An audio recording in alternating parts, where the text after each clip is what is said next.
Dalawang pink na linya. Iyon ang imaheng bumati kay Amira 5 taon na ang nakalipas. Isang imahe ng sorpresa, ng takot, at ng isang desisyong mag-isang babaguhin ang kanyang buhay magpakailanman. Ngayon, sa malamlam na ilaw mula sa bintana, hindi na dalawang pink na linya ang tinititigan niya, kundi ang payapang mukha ng kanyang anak na si Leo. Habang mahimbing na natutulo ang 4 na taong gulang niyang anghel, hinaplos ni Amira ang malambot nitong buhok. Bawat hibla, bawat kurba ng mapilit mata nito, bawat buntong hininga ito ang kanyang mundo. Ito ang kanyang lakas. Para sa'yo, anak, bulong niya sa hangin. Lahat ng ginagawa ni Mama, para sa'yo. Biglang tumuno ang kanyang mumurahing cellphone sa ibabaw ng maliit na mesa. Isang hindi rehistradong numero. Sa libu-libong application na pinadala niya online, halos kabisado na niya ang kabel sa bawat tawag. Huminga siya ng malalim bago sagutin. Hello, good morning. Is this Miss Amira Reyes? Tanong ng isang profesional na boses ng babae sa kabilang linya. Yes, speaking, sagot ni Amira, pilit pinapakalma ang sarili. This is Gina from the Human Resources Department of Del Fuego Group of Companies. We received your application for the executive assistant position. We would like to invite you for an interview this afternoon at 2. Del Fuego Group. Parang bombang sumabo ang mga salitang iyon sa pandinig ni Amira. Isa sa pinakamalaki at pinakaprestihiyosong kumpanya sa buong Pilipinas. Isang lugar na pinapangarap lamang ng tulad niyang simpleng empleyado. Tila isang sina ng liwanag ang biglang tumagos sa madilim niyang mundo. Ito na ba iyon? Ito na ba ang sagot sa kanyang madasal? Hello? Miss Reyes? Are you still there? Ah, yes, ma'am. Sorry. Opo, darating po ako. 2 p.m. Thank you so much po. Halos nangginginig na sabi ni Amira. Pakababang ang telepono, napaupo siya sa gilid ng kama. Naramdaman niya ang unti-unting pag-init ng kanyang mata. Isang butil ng luha ang pumata sa kanyang kamay. Luha ang pag-asa. Habang naghahanap ng isusuot na disenteng damit, hindi niya maiwasang bumalik sa alaala ang gabing naging simula ng lahat. Ang gabi 5 taon na ang nakalipas. Kakahiwalay lang nila noon ni Marco. Nahuli niya ito ang lalaking pinakatiwalaan niya ng kanyang puso na may kahalikang ibang babae sa mismong apartment na tinutuluyan nila. Gumuho ang mundo niya. Ang sakit ay parang lason na unti-unting kumakalat sa buong sistema niya. Sa kagustuhang takasan ang lahat, pumasok siya sa isang bar sa unang pagkakataon sa buhay niya. Uminom siya hanggang sa hindi na niya maramdaman ang sakit. Hanggang sa manlabo na ang kanyang paningin. Naalala pa niya ang sariling humahagulgol sa isang sulok. At pagkatapos, may isang lalaking lumapit. Hindi niya maanina ang mukha nito dahil sa maluha at kalasingan. Ang tanging natatandaan niya ay ang malinis at mabangong panyo na iniabot nito sa kanya. Isang malalim at mahinahong boses ang nagsabi, Miss, okay ka lang. Wala na siyang ibang maalala. Nagising na lang siya kinabukasan sa isang hindi pamilyar na hotel room, mag-isa, na may isang basong tubig at gamot para sa hangover sa tabi ng kama. Walang bakas ng lalaki. Tanging ang alaala ng isang gabing pinili niyang kalimutan ang lahat. Isang buwan matapos ang gabing iyon, nalaman niyang buntis siya. At doon, nagbago ang lahat. Itinaboy ni Amira ang maalala. Hindi ito ang oras para maging emosyonal. Kailangan niyang maging malakas. Para kay Leo. Ang gusaling Del Fuego Group sa puso Makati ay tila isang higanteng salamin na sumasalamin sa langit. Nakakatakot. Nakakamangha. Papasok niya sa lobby. Ramdam niya ang lamig ng aircon at ang tingin ng gataw na daraanan niya. Pakiramdam niya ay hindi siya kabilang doon. Ngunit inayos niya ang kanyang damit, huminga ng malalim, at nagpatuloy. Miss Amira Reyes, for a 2 p.m. interview, sabi niya sa receptionist. Naging maayos ang panayam niya kay Mrs. Gaina, ang head ng HAE. Mahinahon siyang sumagot sa bawat tanong, ipinakita ang kanyang mga kwalifikasyon at karanasan. Tila humanga naman si Mrs. Gaina sa kanya. You have a very impressive resume, Miss Reyes, sabi ni Mrs. Gina Namengiti. You are exactly what we are looking for. Actually, the new CEO specifically wants someone who is detail-oriented and can work under pressure. New CEO? Nagtatakang tanong ni Amira. Yes. Kakaupo lang niya last month. He's very hands-on, kaya medyo mataas ang standards niya. But based on this interview, I think you'll do just fine. Biglang bumukas ang pinto ng conference room. Isang matangkat na lalaki, nakasuot en isang mamahaling itim na suit, ang pumasok. Ang aura niya ay puno en kapangyarihan at autoridad. Malamig ang kanyang mga mata, at tila bawat galaw niya ay kalkulado. Good afternoon, Gina, bati ng lalaki. Ang boses niya. Tumaas ang balahibo ni Amira. Ang boses na iyon. Malalim. Mahinahon. Pamilya. Sir Alejandro. Good afternoon po. Bati ni Mrs. Gina. Halatang may pagalang.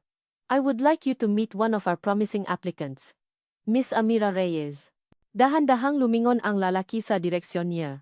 At sa sandaling iyon, tila huminto ang pakikot ng mundo. Ang oras ay bumagal. Ang tibok ng kanyang puso ay biglang kumabo ng napakalakas, halos mabasa ang kanyang ngatadyang. Ang matang iyon. Ang panga. Ang paraan ng pagtayo niya. Hindi. Hindi maaari. Siya. Siya ang lalaki sa bar.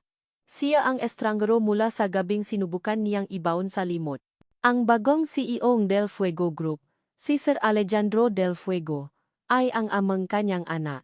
Nanlami ang buong katawan ni Amira. Hindi siya makahinga. Narinig niya ang boses ni Mrs. Gina na nagpapakilala sa kanila, pero ang mga salita ay parang hanging dumadaan lang sa kanyang tainga. Ang tanging nakikita niya ay ang mamata ng lalaking iyon, na ngayon ay nakatiti sa kanya. May bahit ba nga pakilala sa mga mata nito? O guni-guni niya lang ba? It's a pleasure to meet you, Miss Reyes, sabi ni Alejandro. Inyabot ang kamay nito. Nangingini na tinanggap ni Amira ang kamay nito.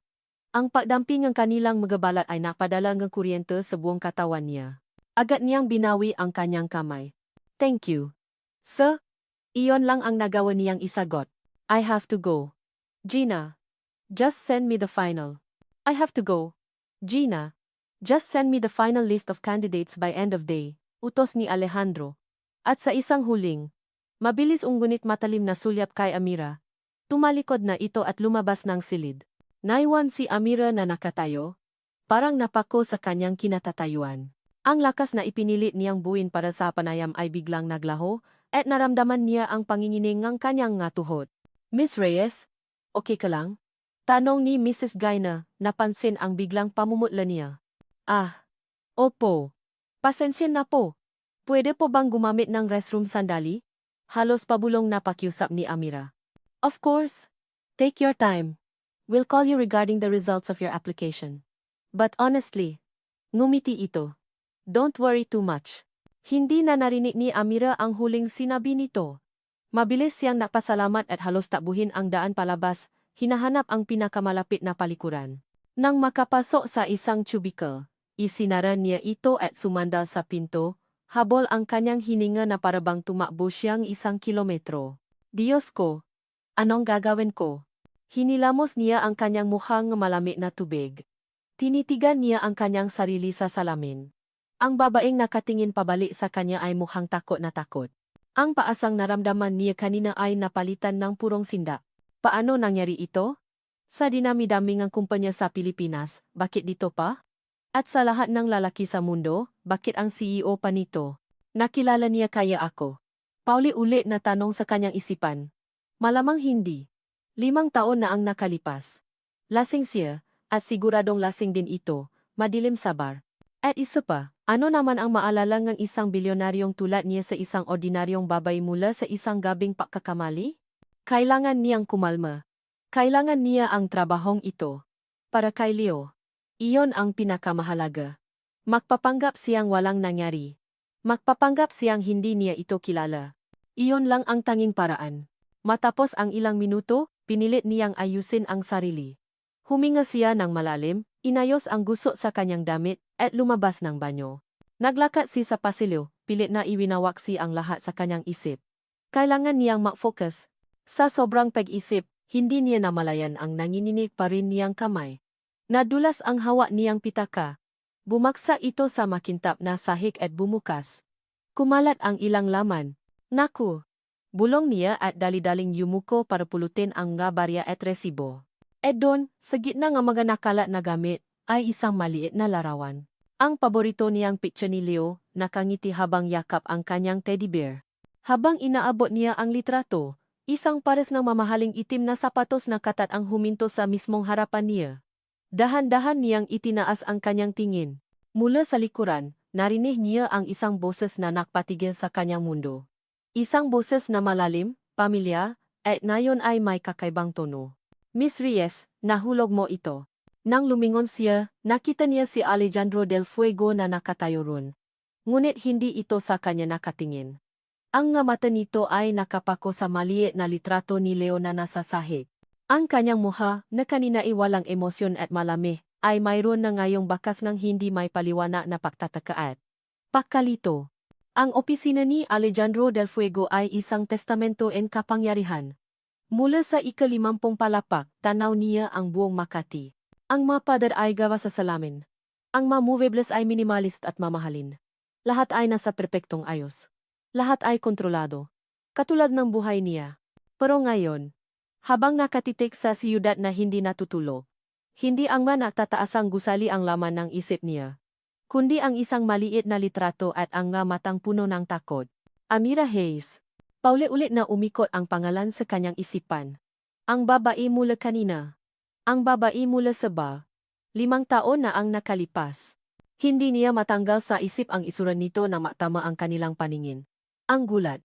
Ang pamumutla. At higit sa lahat, ang takot. Kinilala siya nito.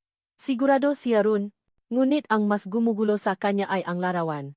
Isang batang lalaki. Maputi, may bilugang mamata, at isang ngiti. Isang ngiting pamilyar. Iwinaksi niya ang isiping iyon. Impossible. Isang gabi lang iyon.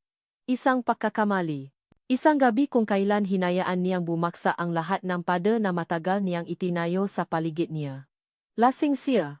Lasing din ito. Nakataon lang ang lahat, pero may parte sa kanya, isang boses sa kaibuturan niya, ang nagsasabing hindi ito ordinaryong pagkakataon. Pinindot niya ang intercom sa kanyang mesa.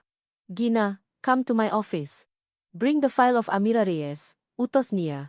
Ang boses ay malamig at walang emosyon, kabaliktaran ng bumabago sa kanyang dibdib.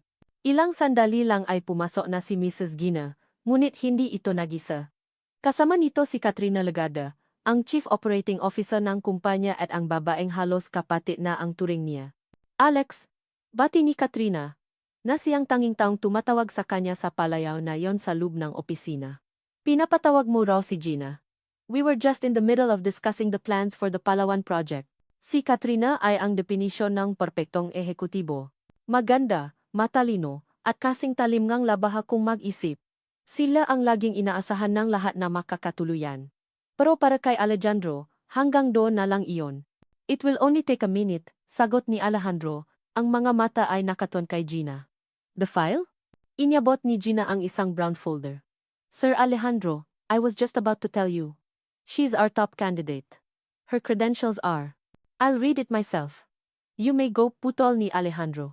Naiwan ang pagtataka sa mukha ni Gina bago ito tumango at umalis.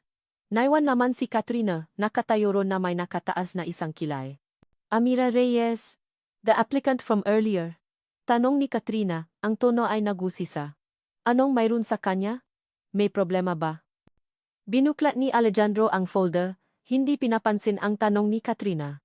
Binasa niya ang bawat detalye. Address, contact number, educational background, work experience.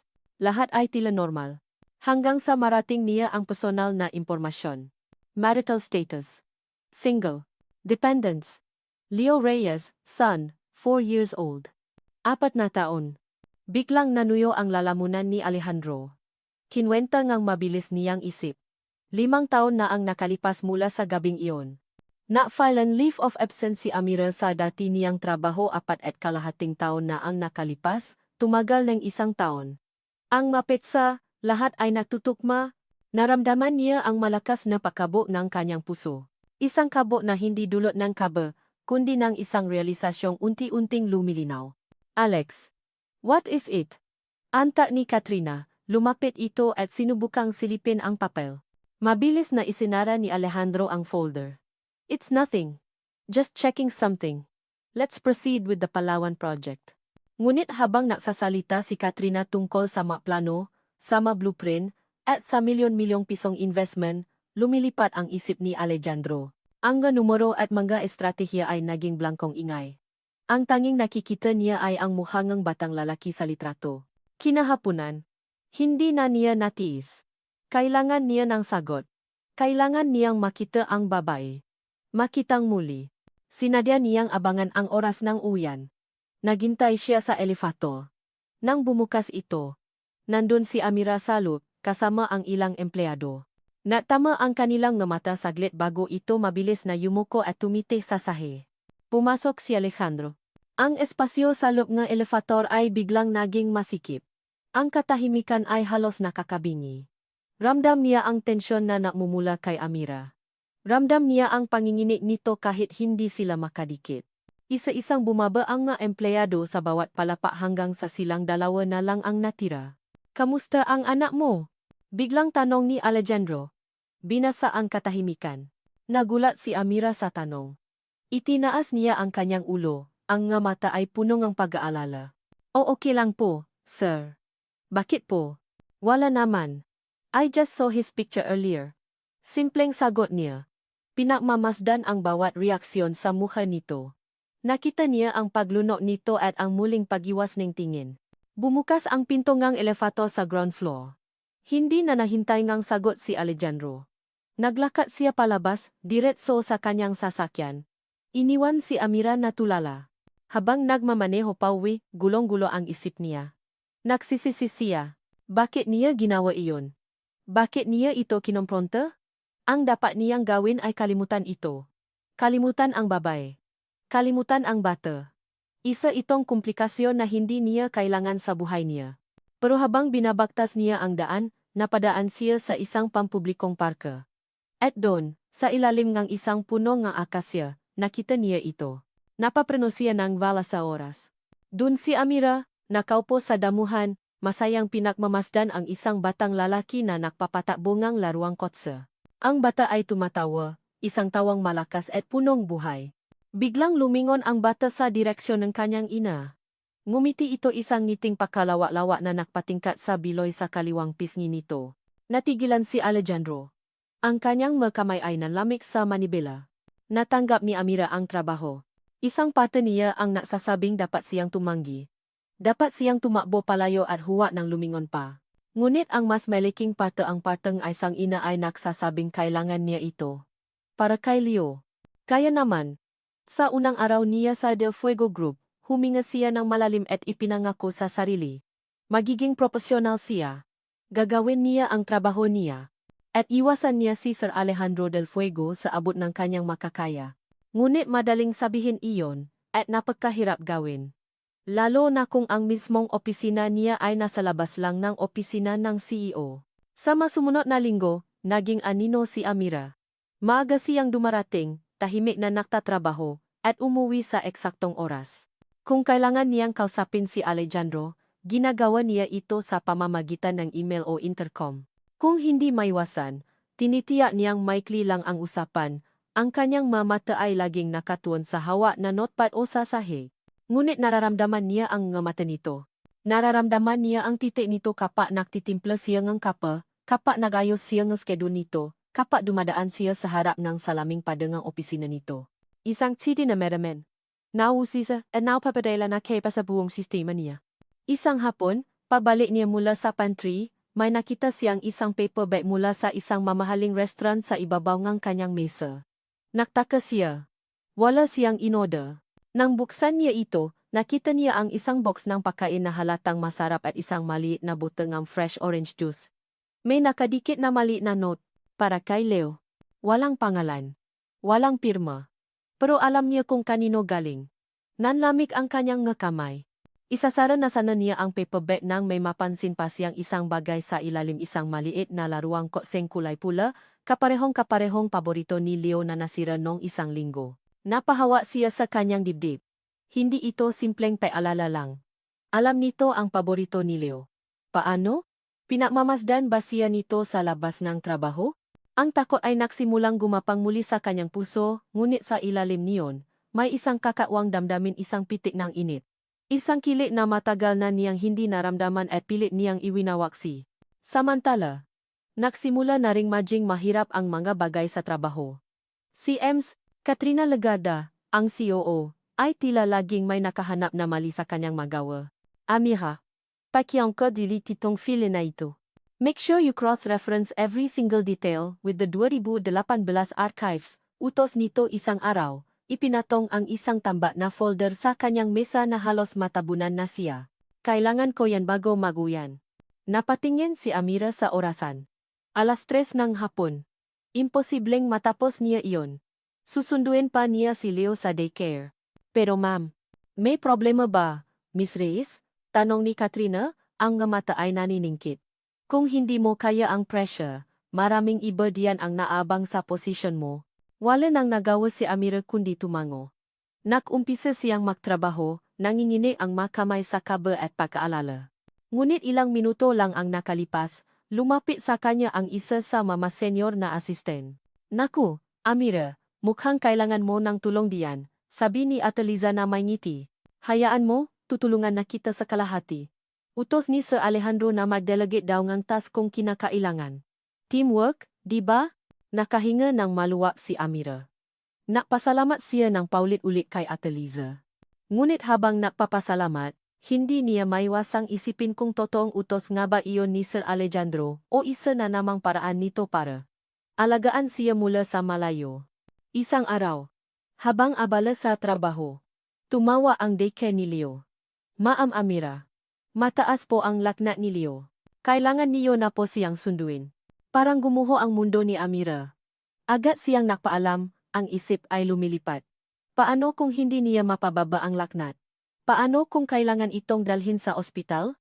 Wala siyang sasakyan. Dali-dali niyang inilikpit ang kanyang gamit at halos takbuhin ang elevator. Paglabas niya sa lobing ng gusali, malakas ang ulan. Mas lalo siyang nataranta. Habang nakatayo sa gilid ng kalsada, sinusubukang humanap ng taksi. Isang itim at makintap na SUV. Ang huminto sa mismong tapat niya. Bumaba ang bintana nito. Kirin. Si Alejandro. Ang mukha nito ay seryoso. Ngunit may bakas na pag-alala sa mga mata nito. Sir. Hindi po. Nakakahiya, tanggi ni Amira. I said get in. Ulit nito. Mas may diin ang boses. Umuulan. May sakit ang anak mo. This is not the time to be proud. Walang nagawa si Amira kundi sumakay. Sa loob ng sasakyan, ang tanging maririnig ay ang malakas na patak ng ulan at ang radyo na nakpapatok ng isang malungkot na kanta. Matapos nilang sunduin si Leo sa daycare, na ngayon ay mahimbing nang natutulo sa likod na upuan, nag-alok si Alejandro na ihatid sila sa pinakamalapit na ospital. Doon, sa unang pagkakataon, nausap sila ng mahinahon. Salamat po, sir. Sobrang laking tulong po nito, sabi ni Amira, hindi makatingin ng diretso. It's nothing, sagot nito. Sandaling katahimikan. Nasaan ang tatay niya? Natigilan si Amira. Ito ang tanong na pinakakinatatakutan niya. Pipo! Ang ama ni Leo, paklilinaw ni Alejandro, ang nga mata ay nakatuon sa daan ngunit ramdam ni Amira ang bigat ng tanong, nasaan siya? Huminga ng malalim si Amira at sinabi ang kasinungalingang matagal na niyang inihanda. Iniwan niya kami. Bago ko pa man nalaman na buntis ako. Isang kasinungalingang may bahid ng katotohanan. Tumango si Alejandro, isang halos hindi mahahalata na tango. Isang anino ang dumaan sa kanyang nga mata, isang emosyong hindi mabasa ni Amira. Galit ba? Awa? Hindi niya alam. Matapos masuring doktor at mabigyan ng gamot si Leo, inihatid na sila ni Alejandro sa kanilang maliit na apartment. Binuhat pa nito ang natutulo na bata hanggang sa pintuan. Nang may lapak na si Leo sa kama, hinarap ni Amira si Alejandro para magpasalamat muli. Salamat po talaga, sir. Hindi ko alam ang gagawin ko kung wala kayo. Sabi niya. Puno ngang sinseridad. Tinitigan siya ni Alejandro, at sa sandaling iyon, ang pada sa pagitan nila ay tila tuluyang gumuho. Wala ang CEO, wala ang empleyado. Tanging isang lalaki at isang babae na pinaugnay ng isang bata. Amira. Simula nito. Ngunit hindi na natuloy. Tumango na lang ito at tumalikot. Naiwan si Amira sa may pintuan, pinakmamasdan ang sasakyan nitong papalayo. Ang puso niya ay naguguluhan. Ang tako ay napalitan ng isang bagay na mas komplikado, isang bagay na parang paasa. Isinara niya ang pinto at naupo sa tabi ng kanyang anak. Hinaplos niya ang nonito. Mababa na ang laknat. Sa gitna ng lahat ng kaguluhan, Nakaramdam siya ng kapayapaan. Baka naman magiging mayos din ang lahat. Biglang na-vibrate ang kanyang cellphone sa bulsa. Isang text message mula sa isang hindi pamilyar na numero. Binuksan niya ito. "Namiss kita, Mira. Uwi na ako." Pinanot ni Alejandro ang sasakyan ni Amira hanggang sa mawala ito sa kanyang paningin noong gabing iyon sa ospital. Pauwi niya sa kanyang malaki at tahimik na penthouse, ang imahe na natutulog na si Leo sa magabraso niya at ang magamata ni Amira na puno ng pasasalamat ay hindi maalis sa kanyang isipan. Sa unang pagkakataon sa loob ng maraming taon, naramdaman niyang gumaan ang bigat na laging nakadagan sa kanyang dibdib, ang bigat ng kasalanan mula sa nakaraan, ang bigat ng pag-isa. Ang pada na itinayo niya sa paligid ng kanyang puso ay nagsimulang makaroon ng mabita. At alam niyang si Amira at ang anak nito ang dahilan. Kinabukasan, hindi na siya nag-alinlangan pa. Tinawagan niya si Amira sa local line. "Amira, Alejandro here," simulan niya. Formal pa rin ngunit may bahid ng init sa boses. Sir? Good morning po." Sagot mula sa kabilang linya, halatang nagulat. "I heard from HR that you filed for a leave yesterday. How's Leo?" "Okay na po siya, sir. Salamat po ulit." "Good. Naisip ko lang. Baka kailangan niya ng fresh air para tuluyang gumaling. Are you free this weekend? Maybe we can take him somewhere. An amusement park, perhaps?" Natahimik ang kabilang linya. Ilang segundo ngang katahimikan na para kay Alejandro ay isang oras. "Sir, hindi ko po alam kung it's for Leo," mabilis niyang sabi. "At para makabawi na rin ako sa abala. May treat." Pumayag si Amira. Dumating ang Sabado.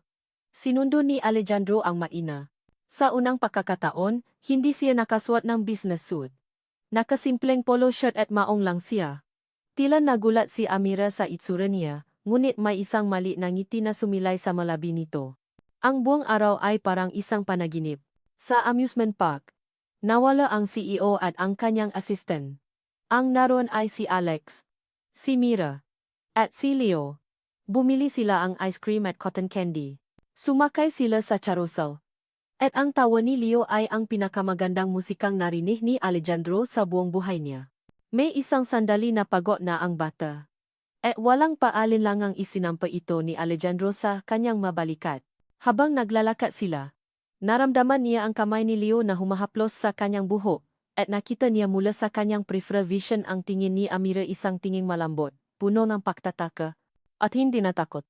"Alam mo," bulong ni Amira, "ngayon ko lang ulit siya nakitang ganito kasaya." "Ako rin," sagot ni Alejandro. At hindi niya tinutukoy si Leo. Habang pauwi na sila, sa loob ng sasakyan, tahimik na natutulog si Leo sa chasit sa likod. Ang himig mula sa radyo ang tanging pumupuno sa katahimikan.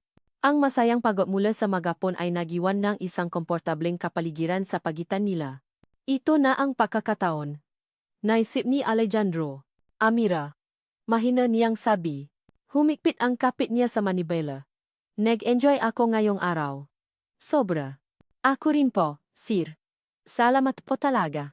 "Alex. Just call me Alex when we're not in the office," sabi niya. Tumingin siya rito saglit. Nakita niya ang pamumula ng mga pisgi nito. "Amira, kailangan nating mag-usap." Bumilis ang tibok ng puso niya. "Tungkol sa atin. Tungkol kay Leo." Nakita niya ang paglunok ni Amira. Nakita niya ang paghahanda nito sa kung anuman ang kanyang sasabihin. Ngunit bago pa man niya may buka muli ang kanyang bibig, narating na nila ang apartment nito. At doon, sa ilalim kosteng ilaw, may isang lalaking nakatayo. Nakasandal ito sa pader na ninigarilyo, at tila kanina pa naghihintay. Nang makita nito ang paparating na sasakyan, itinapon nito ang sigarilyo at umayos ng tayo. "Sino yan?" tanong ni Alejandro. Ang boses ay biglang bumalik sa pagiging malami. "Hindi ko alam," sagot ni Amira, ngunit may paalinlangan sa boses nito. Bumaba si Amira inay. Bumaba si Amira ang sasakyan. Agad namang sumunod si Alejandro, binuksan ang pinto sa likod para kargahin ang natutulog na si Leo. Habang papalapit sila sa apartment, humabang pasulong ang lalaki, at ang mukha nito ay naging malinaw sa ilalim ng ilaw. Medyo may kapayatan, may itsura, ngunit mayabang sa paraan ng pagtayo at pagngisi. "Mira, sa wakas, nagpakita ka rin." Ang boses ng lalaki ay pamilyar. Puno ang kumpiyansa. Biglang nanigas si Amira sa kanyang kinatatayuan. Ang lahat ng kulay ay nawala sa kanyang mukha. Marco? Marco. Ang pangalang narinig na ni Alejandro mula sa kasinungalingan ni Amira. Iniwan niya kami. Lumingon si Marco kay Alejandro, tinitigan ito mula ulo hanggang paa. Ang tingin nito ay mapanuri, na may halong inggit at pahamon. Binalingan nito ang natutulo na si Leo sa mga braso ni Alejandro. At sino naman tong batang to? Ang laki na niya, sabi ni Marco, ang tono ay parang nagbibiro, ngunit may pipe. Pagkatapos ay tumingin siya kay Alejandro. Salamat sa pahatid sa pamilya ko. Ang salitang pamilya ay tumusok sa pandinig ni Alejandro na parang isang kutsilyo. Humigpit ang pakarga niya kay Leo. Ang masayang pakiramdam kanina ay biglang naglaho, napalitan ng isang malamig na galit. Sino ka? Maring tanong ni Alejandro, ang boses ay mababa at puno ng autoridad. Ngumisi si Marco. Ako si Marco. Ang boyfriend niya. Nakaroon lang kami ng konting hindi pagkakaunawaan. Pero nandito na ako para ayusin ang lahat. Ang salitang binitawan ni Marco ay parang isang bato na ibinagsak sa isang tahimik na lawa, lumilikha nga alon na sumira sa perpektong sandali. Sa wakas ay natauhan si Amira mula sa pakabigla. Marco, anong ginagawa mo dito? Tumigil ka. Sigaw niya, ang boses ay nanginginig sa pinahalong gulat at galit. Tumingin siya kay Alejandro, ang kanyang nga mata ay puno ng pagmamakaawa. Sir, Alex, huwag kang maniwala sa kanya. Ngunit ang nakita ni Alejandro ay hindi kasinungalingan sa mata ni Amira, kundi takot. Isang matinding takot na tila nagpapatunay na may itinatago ito. Ang kasinungalingan nito noon iniwan niya kami ay umalingaw-ngaw sa kanyang isipan. Ito ba ang lalaking tinutukoy niya? Ang lalaking basta na lang nang iwan? O ang kwento ba ay mas komplikado kaysa sa inamin nito? Binaliwala ni Alejandro ang mapanuksong ngiti ni Marco. Itinuon niya ang kanyang malamig na tingin kay Amira. Amira, ipasok mo na si Leo. Gabi na. Ang boses niya ay kontrolado. Ngunit may yelo sa bawat salita. Ito ay isang utos. Hindi isang pakiusap. Maingat. Na parang babasaging kristal. Inilipat niya ang natutulo na si Leo mula sa kanyang mga braso patungo sa mga braso ni Amira. Sa saglit na pagdampingang kanilang magkamay, naramdaman niya ang panginginig nito. Nakita niya ang desperasyon sa mata nito, isang tahimik na pakiusap na hindi niya maintindihan. Nang makapasok na si Amira sa apartment, dala-dala si Leo, isinara nito ang pinto. Ngunit hindi ito nilok. Tila umaasang susunod siya. Naiwan si Alejandro, kaharap ang multo mula sa nakaraan ni Amira. Huwag kang maalala, sir. Sabi ni Marco, ang paggamit sa salitang sir ay puno ng pang-iinsulto. Ako nang bahala sa kanila ngayon. Pamilya ko yan. Hindi sumagot si Alejandro. Sa halip, binigyan niya si Marco ang isang tinging malamig, mapanganib, at puno ng paggamak. Isang tingin na nagsasabing wala kang kwenta. Pagkatapos, walang imik siyang tumalikod at naglakad pabalik sa kanyang sasakyan. Habang naglalakad, narinig niya ang mahinang pagtawa ni Amira mula sa likod ng pinto. Alex. Hindi siya lumingon. Sa loob ng sasakyan, ang katahimikan ay nakakabingi. Humigpit ang kapit ni Alejandro sa manibela, ang ugat sa kanyang kamay ay lumitaw. Ang masayang araw ay nasira. Ang paasang na simulang sumibol sa kanyang puso ay biglang binunot ng walang awa. Ang galit at selos ay nasimulang maaway sa kanyang isipan. Gusto niyang maniwala kay Amira. Ngunit ang paglitaw ni Marco, kasabay ng kasinungalingan nito, ay lumihang ang isang malaking lamat sa kanyang tiwala. Biglang tumunog ang kanyang cellphone, ang pangalan ni Katrina ay lumitaw sa screen. Noong una, hindi niya ito pinansin. Ngunit makulit ito. Sa ikadlong tabi. Sinagot niya. What? Sagot niya. Ang boses ay maikli at iritado. Alex? Are you okay? Narinig ko lang ang nangyari kanina. I was just calling to check on you. Sabi ni Katrina. Ang boses ay puno ang pekang pag-aalala. I'm busy, Katrina. I know. Pero, I think you should see this. Isang notification ang lumitaw sa kanyang screen. Isang picture message mula kay Katrina. Binuksan niya ito. Ang litrato ay malinaw. Si Marco, nakayakap na mahigpit kay Amira sa labas ng pintuan apartment nito. Ang mukha ni Amira ay nakatago sa balikat ni Marco, ngunit ang buong eksena ay nagpapahiwatig ng isang muling pagsasama, isang pagbabalikan. Ang yakap ay mukhang pilit, ngunit sa mata ang isang taong nagdududa, ito ay isang patunay. Kasunod ng litrato ay isang text message mula kay Katrina. Mukhang hindi ka ang kailangan nila. Ang nga sumunod na araw ay isang impyerno para kay Amira. Naging isang multo si Marco. Bigla na lang itong susulpot sa labas ng gusali ng DFG tuwing uwian. Tatawag ito sa hating gabi, magte-text ng nga bagay na walang katuturan. Sinubukan niya itong i-block, ngunit gagamit ito ng ibang numero. Para itong isang anino na hindi niya matakasan, isang bangungot na nakbalik para guluhin ang kapayapaang sinisimulan pa lang niyang buuin. Pero mas masakit ang yelo sa opisina. Si Alejandro ang Alex na nakasama niya sa amusement park, ang lalaking nag-alala para sa kanyang anak ay naglaho.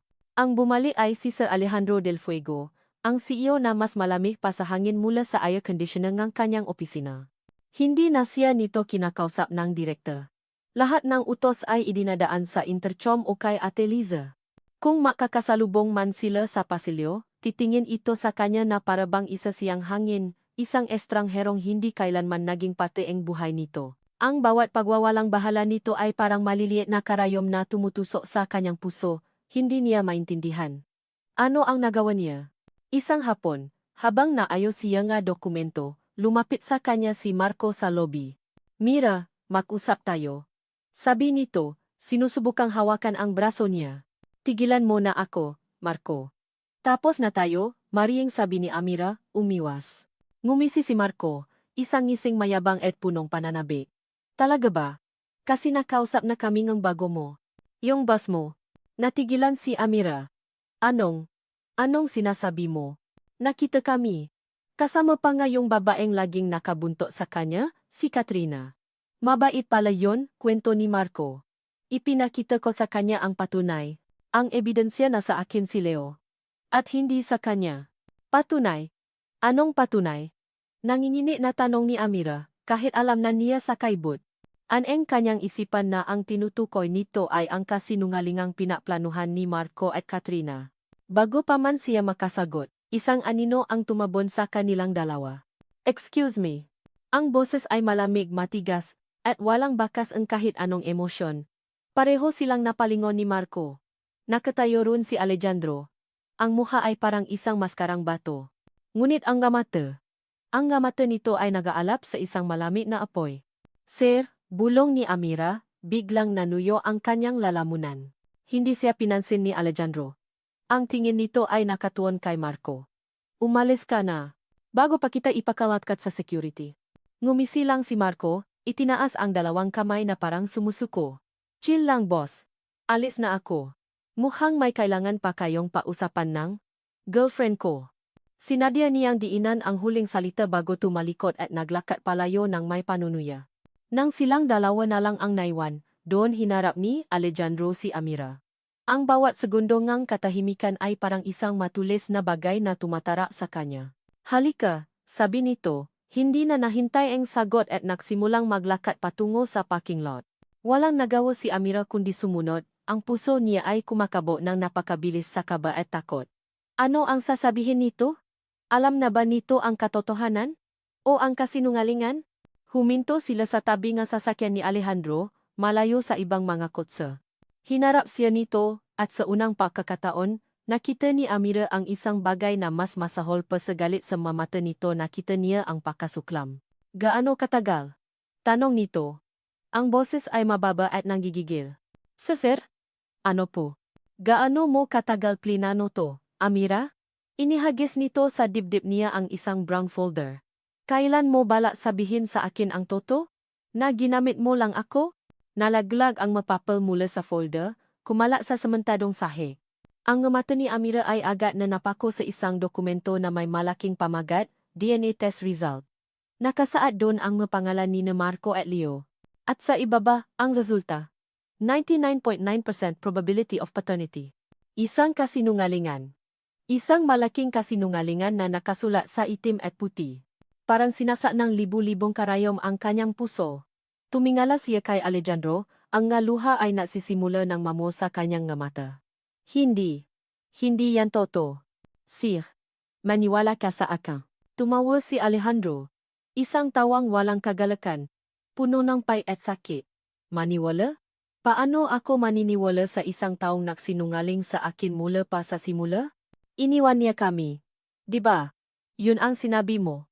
Pero ang totoo, hinihintay mo lang siyang bumalik. At ako, ano ako sayo? Isang tangang pwedeng-pwede mong paikutin. Isang convenient na ticket para sa magandang buhay?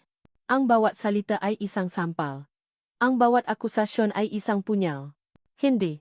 Iyon lang ang nagawa niyang ibulong. Ang kanyang boses ay basa na. Hindi siya makapaniwala sa naririnig niya. Ang lalaking nagpakita sa kanya ng kabutihan. Ang lalaking nagparamdam sa kanya ng pag-asa. Ay siya ngayong dumuduro sa kanya. Tapos na tayo, Amira. Tapos na ang pagpapanggap mo, sabi ni Alejandro. Ang huling salita ay puno ng pagod at pagkadismaya. Tumalikod ito, sumakay sa kotse, at pinaharurot ito paalis. Iniwan si Amira na nakatayo ron, napapalibutan ng manakalat na papal ng kasinungalingan. Napaluhot siya. Doon, sa malami na sahi ng parking lot, umiyak siya ng umiyak.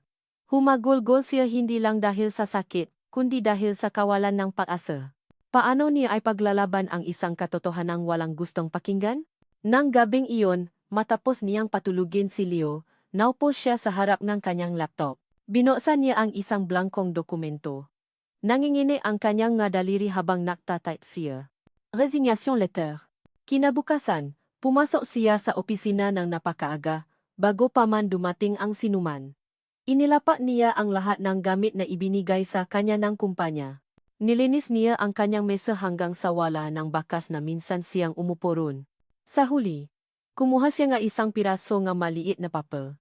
Sumulat siya nga isang maikling liham. Hindi ito para sa HR.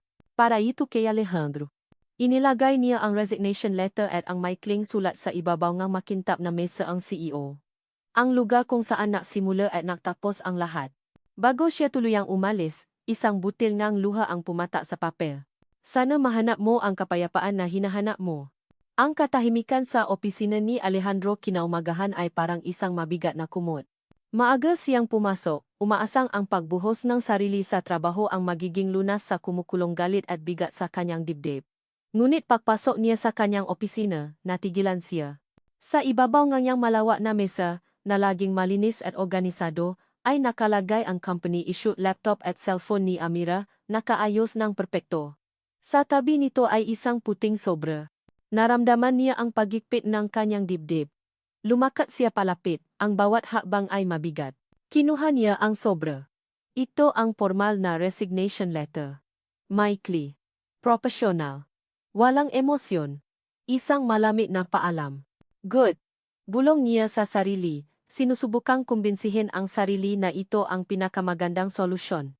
Ngunit ang salita ay lumabas na walang laman, walang bigat.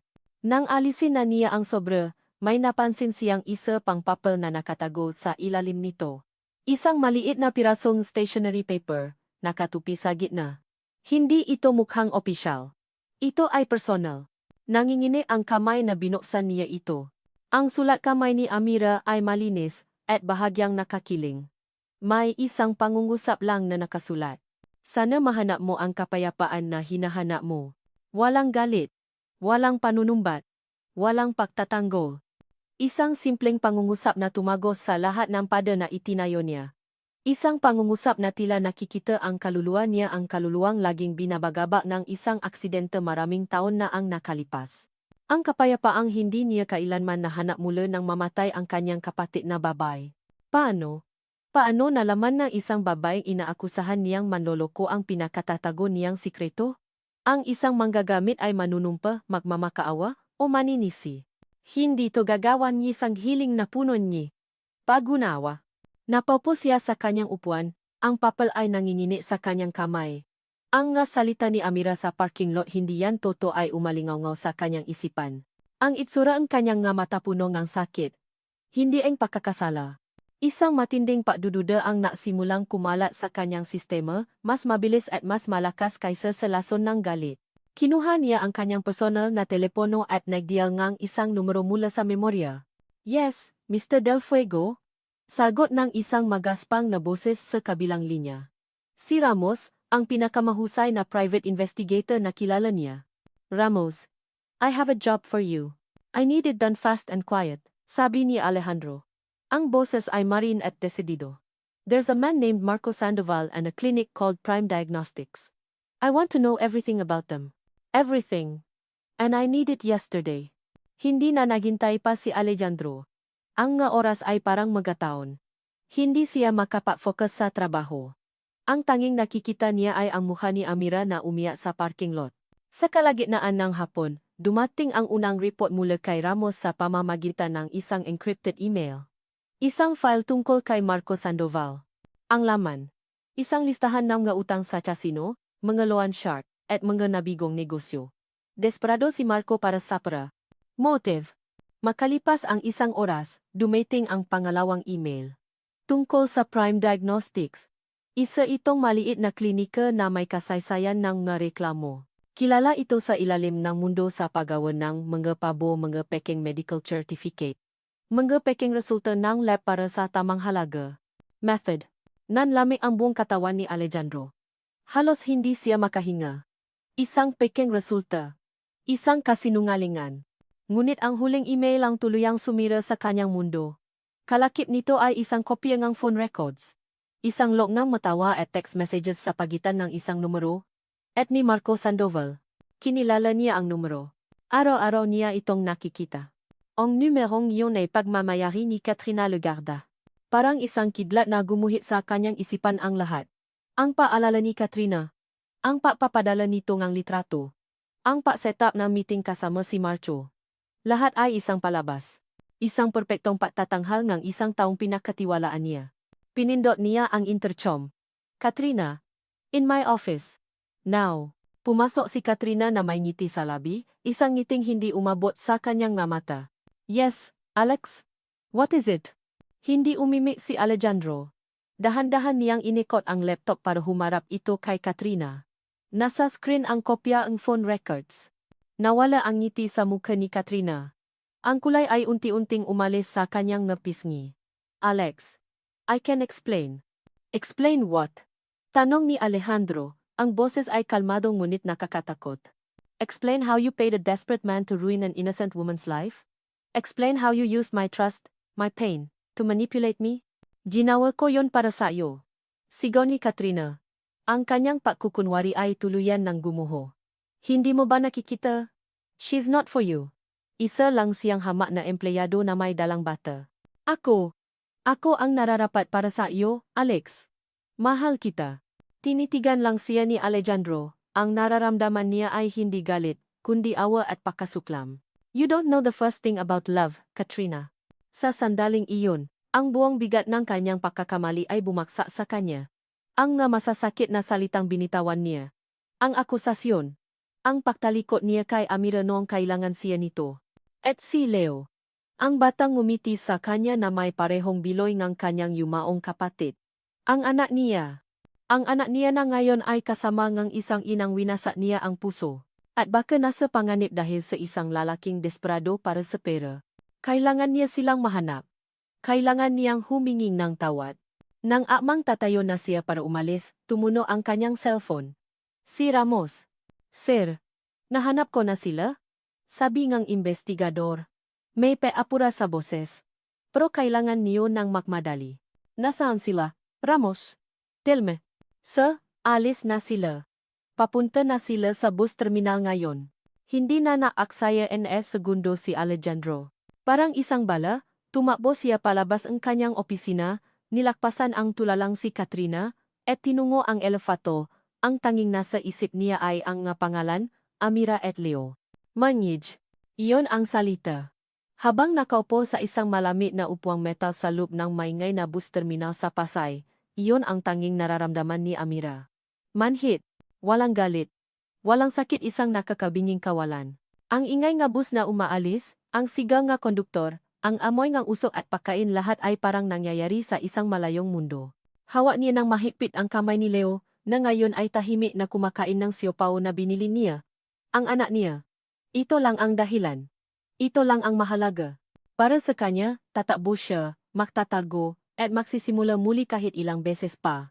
Mama, saan po tayo pupunta? Tanong ni Leo, ang nga mata ay puno ng inosenteng pagtataka. Ngumiti si Amira, isang ngiting pilit at walang buhay. Sa isang bagong lugar. Anak, isang lugar na malapit sa dagat. Magagawa mo na ang paborito mong sandcastle araw-araw. Talaga po? Yehe. Ang kislap sa matang kanyang anak ay isang maliit na kandila sa madilim niyang mundo. Humipit ang kapit niya rito. Kaya niya to. Kakayanin niya. Pasaheros para sa biyaheng Lucena, pila na po sa Gate Faith. Iyon na ang bus nila. Dahan-dahan siyang tumayo, hinila ang kanilang maliit na maleta. Tara na, anak. Habang naglalakad sila papunta sa pila, naramdaman niya ang huling pakirot sa kanyang puso. Isang paalam sa siyudad na nagbigay sa kanya ngang panandalyang paasa at nagiwan ng panghabambuhay na sugat. Po, Alejandro. Halos ibaon niya ang pedal ng gas sa sahe ng kanyang sasakyan. Ang puso niya ay kumakarera, kasabay ng makina ng kanyang mamahaling SUV. Bawat pulang ilaw ay isang kalaban. Bawat sasakyan sa kanyang harapan ay isang pader na gusto niyang gibain. Bus terminal. Anong bus terminal? May 3 malalaking terminal sa Pasay. Tinawagan niya muli si Ramos. Alin dun, Ramos? Sigaw niya sa telepono. Jetliner. Sir. Yung papuntang probinsya sa South. Bilisan niyo. Sir. Paalis na yung bus.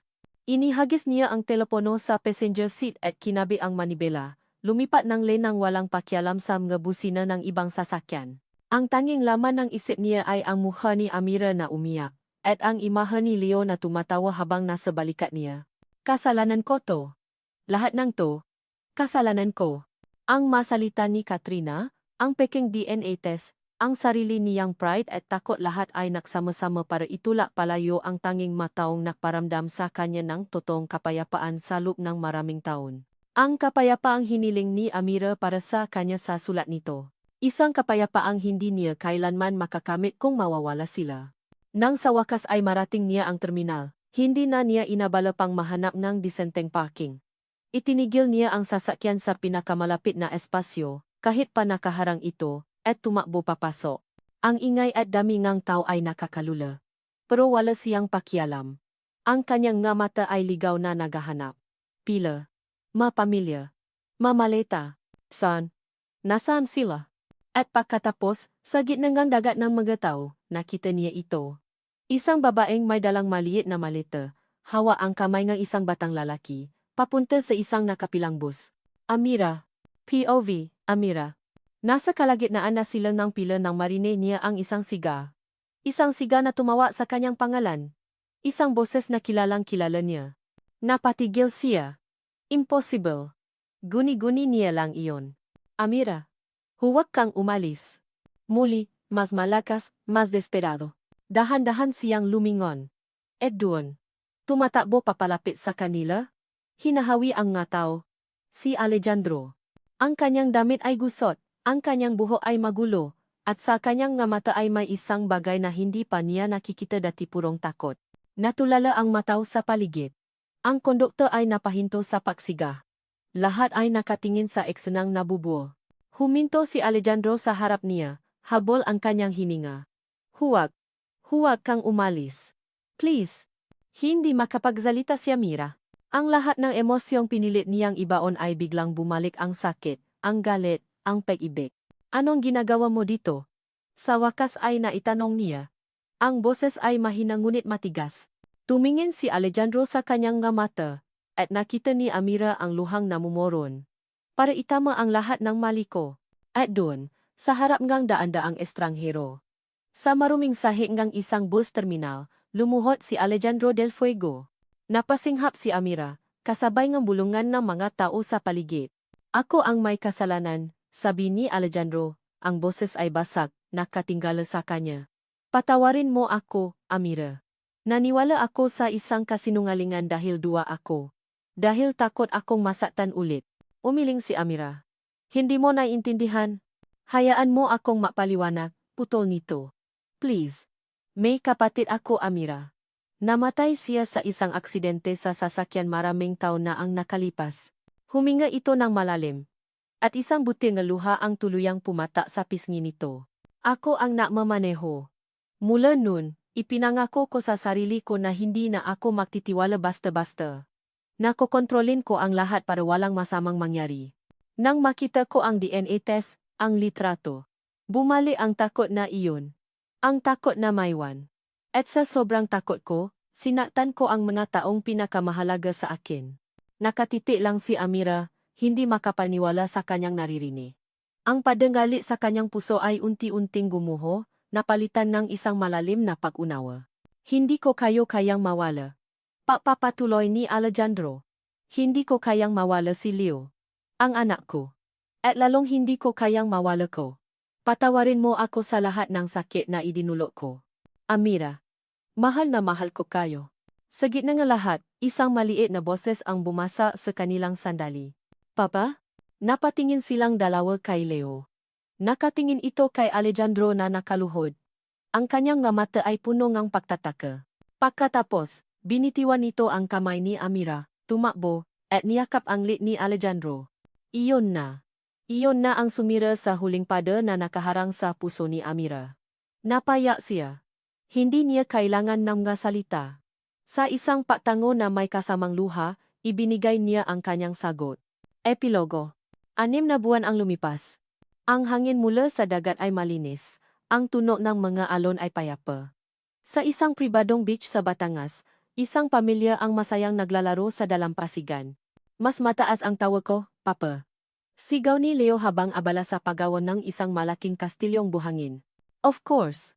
You're the best architect, sagot ni Alejandro, tumatawa habang tinutulungan ang anak. Mula sa isang beach blanket, pinapanot sila ni Amira. Ang puso niya ay punong asang kapayapaang hindi niya akalaing mararamdaman niya pa. Makahawa ang kamay nila ni Alejandro. Ang nga daliri nila ay makasaliko. Masaya ka ba? Tanong ni Alejandro, lumingon ito sa kanya. Ang nga mata ay puno ng pagmamahal. Ngumiti si Amira. Isang ngiting totoo at nagmumula sa puso. Sobra. Ito ang kanilang bagong simula. Isang simula na binuo mula sa maduro na piraso na nakaraan, pinatibay ng pagpapatawad at pag-ibig. Samantala, pabalik sa Makati, sa ibabawang makintab na mesa sa opisina ni Yong del Fuego Group, isang sobreang iniwan ni Merum. Wala itong return na address. Nang buksan ito ngang sekretarya ni Alejandro kinabukasan, ang laman ay isang luma at medyo kupas na litrato. Nasa larawan ang isang mas batang bersyon ng yumaong ama ni Alejandro, si Don Ricardo del Fuego. Katabi nito ay isang babaeng hindi pamilya, at karga ng babae ang isang sanggol na lalaki. Sa likod ng litrato, may isang sulat kamay na tanong. Handa ka na bang malaman ang isa pang sikreto ng pamilya niyo? At dito naktatapos ang unang kabanata sa kwento ng pag-ibig ni na Amira, Alejandro, at ng kanilang munting anghel na si Leo. Maraming salamat. Mahal naming mga tagapakinig. Sa pagsama sa amin sa isang paglalakbay na puno ng sakit, pagdududa, at sa huli, nang walang katumbas na paasa. Bawat kabanata ng kwentong ito ay isinulat ng may pagmamahal. At bawat eksena ay hinabi mula sa mga emosyong alam nating lahat ay bahagi ng ating buhay. Habang isinusulat ko ang mga pagsubok na pinagdaanan nina Amira at Alejandro, naramdaman ko ang kanilang bigat, ang kanilang takot, at ang kanilang munting pangarap para sa isang masayang pamilya. Nais naming iparating sa pamamagitan ng kanilang kwento na ang tunay na pag-ibig ay hindi tungkol sa paghahanap ng isang perpektong tao. Ito ay tungkol sa pag-aral na patawarin hindi lang ang iba, kundi pati na rin ang ating masarili. Ito ay tungkol sa pagbibigay ng pangalawang pagkakataon. At sa paniniwalang lahat tayo ay karapat-dapat sa isang bagong simula, gaano man kadilim ang ating nakaraan. Sana'y napulutan ninyo ang inspirasyon ang kanilang katatagan at ang lakas ng kanilang pag-ibig na kayang lakpasan ang anumang kasinungalingan. Ngayon, nais naming marinig ang inyong kwento. Ano ang inyong naramdaman? Aling bahagi ang pinakatumata sa inyong puso? Huwag po kayong mag-atubiling i-share ang inyong masalobin sa comment section sa ibaba. Ang inyong nga boses at komento ang nabibigay sa amin ng lakas upang mapatuloy sa paglikha ng nga kwentong tatata sa inyong nga puso. Muli, mula sa kaibuturan ng aming puso, maraming salamat. Hanggang sa ating susunod na kwentuhan.